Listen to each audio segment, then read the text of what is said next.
Lors de l'événement Ville en Bois qui s'est tenu ici à Lausanne, Wüstpartner a conduit une étude grossière sur l'impact du bois dans la construction suisse. Nous avons analysé en détail quel serait l'impact sur les émissions de CO2 si, à l'horizon 2050, nous venions à utiliser 2 fois plus de bois dans la construction que nous en utilisons aujourd'hui. Cette hypothèse est tout à fait plausible puisque si nous regardons les données historiques depuis 2007, l'usage du bois dans la construction suisse a plus que doublé. Pour analyser l'impact CO2, nous nous sommes focalisés sur 2 effets de substitution de CO2. Le premier concerne le matériau. Combien de CO2 nous émettons lorsque nous produisons du bois pour la construction?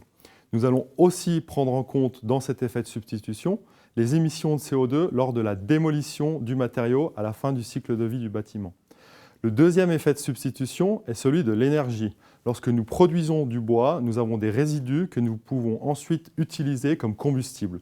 Nous allons donc comparer les émissions de CO2 du bois en tant que combustible avec d'autres sources d'énergie comme le gaz et le mazout. Les résultats de l'étude sont très encourageants puisque si nous prenons ces 2 effets de substitution ensemble, nous nous rendons compte que nous sommes en mesure d'économiser jusqu'à un demi-million de tonnes de CO2 à l'horizon 2050 en utilisant 2 fois plus de bois dans la construction suisse.